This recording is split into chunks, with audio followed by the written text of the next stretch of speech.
हाय। और आज मैं आपसे बहुत ऑनेस्ट एंड रियल कॉन्वर्सेशन करने वाली हूँ। वो स्त्री है कि इस एपिसोड में और एक क्वेश्चन पूछने वाली हूँ, पर आपको भी उस क्वेश्चन का बहुत आने ऑनेस्ट आंसर मुझे देना होगा। सो ऑन दैट नोट एक एक्सपीरियंस शेयर करूंगी। शादी के बाद ना हमारे घर में एक सोफा चेयर है, उसे देखते ही ना मेरे हस्बैंड बहुत इरिटेट हो जाते हैं। इरिटेट मुझ पे हो जाते हैं। रीजन ये है कि मेरी इस घर में एंट्री होने के पहले वो सोफा चेयर बहुत सारे लोगों को अकोमोडेट करती थी। कभी कोई गेस्ट आए तो बैठ जाते थे, घर वाले बैठते थे। लेकिन अब क्या है ना, वो सोफा चेयर अकोमोडेट करती है मेरे कपड़ों को और मेरे उस सामान को जिनको मैं वहां पे बिठाती हूँ केवल 5 मिनट कह के। लेकिन एज पर माई हस्बैंड्स रीसेंट रिसर्च, जो चीजें मैं वहां पे 5 मिनट के नाम पे रखती हूँ वो वहां से कई महीनों तक हिलती ही नहीं है। और अब तो हाल ऐसा है कि उस सोफा चेयर को मेरे हस्बैंड ने डेजिग्नेट कर दिया है officially as wardrobe overflow department. तो कभी भी अगर कोई चीज मुझे नहीं मिल रही और मैं पूछती हूँ कि थोड़ा हेल्प कर दो ये चीज ढूंढने के लिए, तो वो कहते हैं वार्डरोब में मत देखना, अपनी चेयर पे देखना, मिल ही जाएगा तुम्हें पड़ा हुआ वहां पे। जोक्स अपार्ट, बट आप भी, तो क्वेश्चन ये था, क्या आप भी मेरी तरह हो? क्या आपके घर में भी ऐसी एक ऑफिशियल चेयर है जिस पे लोग नहीं लेकिन सारा सामान बैठा हुआ रहता है? अगर आप भी इस तरह करते हैं या आपके घर में भी ऐसी कोई चेयर है तो कॉन्ग्रेचुलेशंस। पता है क्यों? आपका फ्यूचर बहुत ब्राइट है, क्योंकि आप क्वालिफाई करते हो एक potential and brilliant candidate for the role of कबाड़ी वाला। आप एक बहुत अच्छे कबाड़ी वाले बन सकते हो।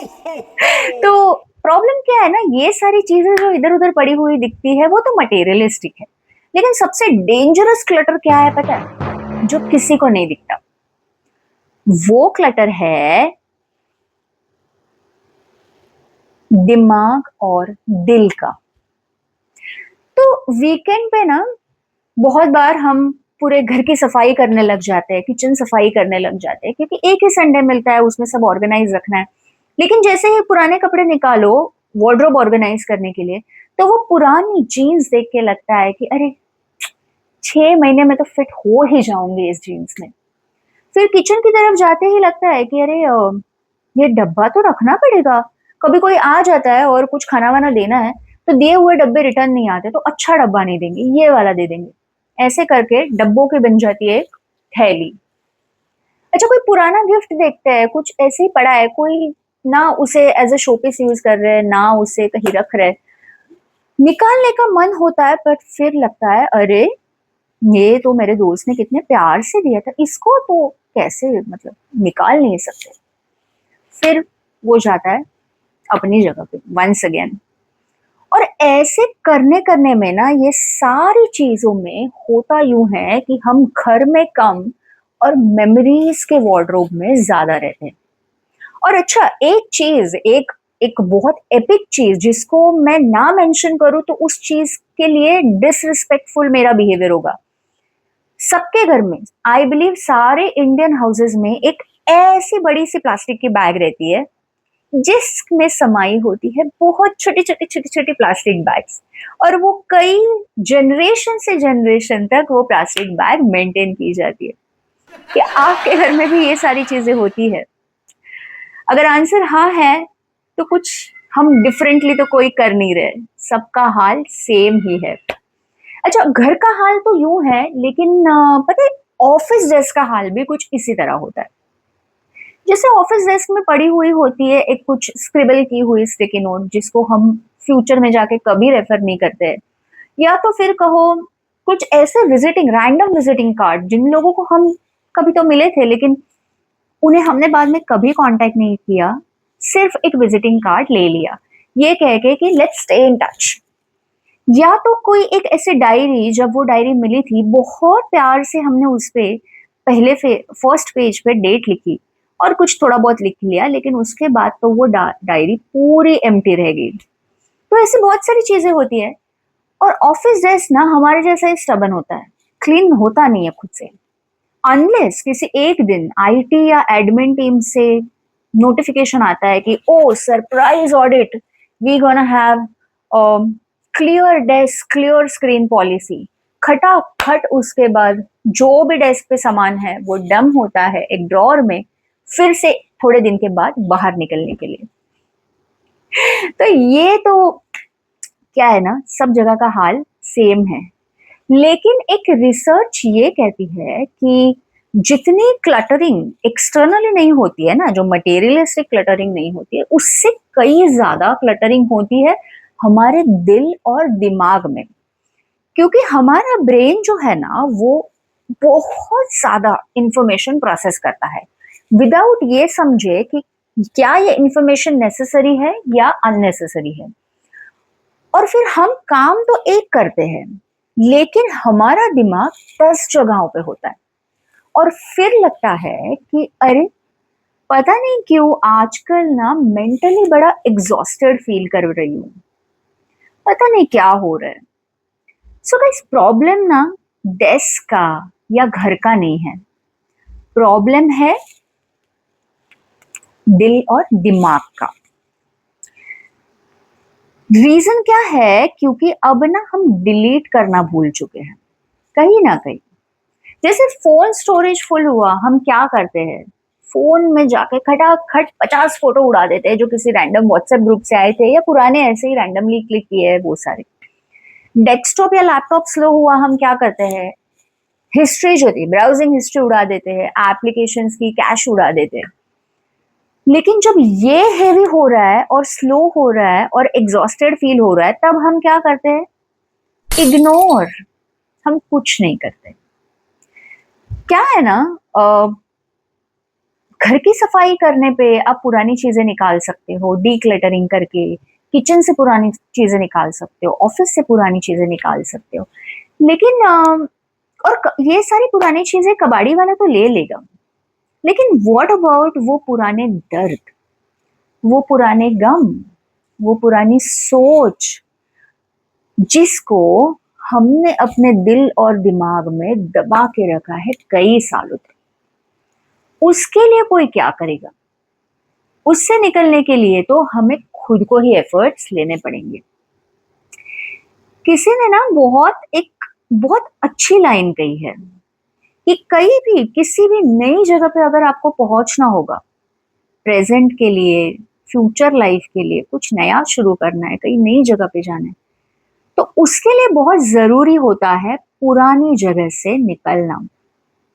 जब तक पुरानी चीजें नहीं निकालोगे, नए के लिए स्पेस बना ही नहीं पाओगे। फिर वो चाहे नए शॉपिंग किए हुए कपड़े हो, कॉस्मेटिक्स हो, नए गैजेट्स हो या नई लाइफ हो। फंडामेंटल रूल है, जब तक एग्जिस्टिंग चीजों को आप आउट नहीं करेंगे, पुरानी चीजों को आप आउट नहीं करेंगे, तब तक एग्जिस्टिंग चीजों को अकोमोडेट नहीं कर पाओगे और नए चीजों को वेलकम नहीं कर पाएंगे। लाइफ की प्रॉब्लम पता है क्या है? हमारे लाइफ में ना जगह की कमी नहीं होती है। घर चाहे जितना बड़ा हो छोटा हो, जगह की कभी कमी नहीं होती। प्रॉब्लम ये है ना कि उस जगह को जो गलत चीजों ने घेर के रखा है, जो गलत चीजों ने उस जगह को ऑक्यूपाई करके रखा है ना, उसकी प्रॉब्लम होती है। तो क्या करना है?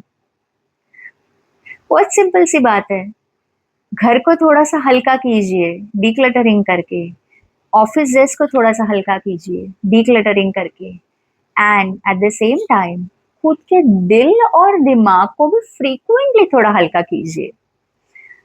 कभी कभी बहुत जरूरी होता है 10 मिनट बैठ के खुद से ये सवाल पूछना कि अच्छा वो कौन सी चीज थी जिसने मुझे बॉदर किया।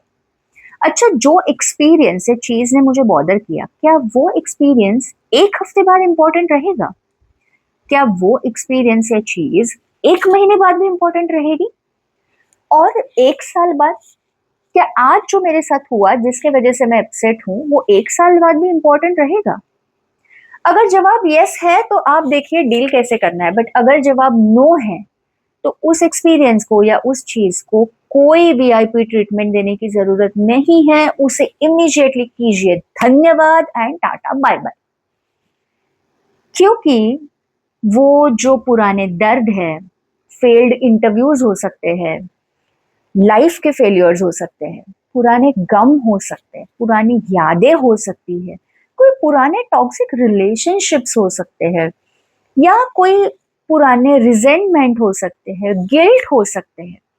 उन्हें बस अंदर दबा दबा के रख के खुद को हेवी फील करने से आप नई लाइफ को, प्रेजेंट लाइफ को कभी हैप्पीली एंजॉय नहीं कर पाएंगे।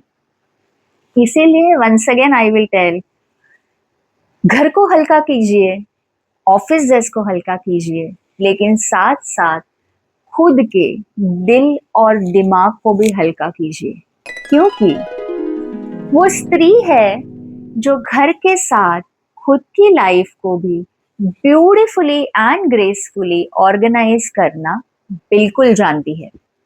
बस एग्जीक्यूशन की थोड़ी सी कमी है। आज का वीडियो केवल महिलाओं के लिए नहीं है, आज का वीडियो है सारे लोगों के लिए जो खुद को एक नॉर्मल ह्यूमन बीइंग समझते हैं, क्योंकि डीक्लटरिंग का जिम्मा कुछ स्त्रियों के ऊपर ही नहीं है। डीक्लटरिंग, वो घर का हो या मेंटल हो, हर एक इंडिविजुअल का पर्सनल रिस्पेक्ट रीजन है। और इसीलिए ये वीडियो तक जो आपने एंड तक देखा है, सुना है, thank you so much for that. But do share this video with your friends, family and colleagues, and definitely I would request all of you to subscribe to our channel Reflection by Mrinal for more such reflections. याद रखिए, as a women जब आप पूरे घर के लिए मेहनत कर रहे हो, पूरे घर के इमोशनल सेफ्टी के लिए काम करते हो, फिजिकल हेल्थ के लिए काम करते हो, खुद के फिजिकल एंड मेंटल हेल्थ को भी प्रायोरिटाइज करना बहुत जरूरी है, and that's a need of an hour. Stay strong, stay healthy mentally and physically. Thank you so much.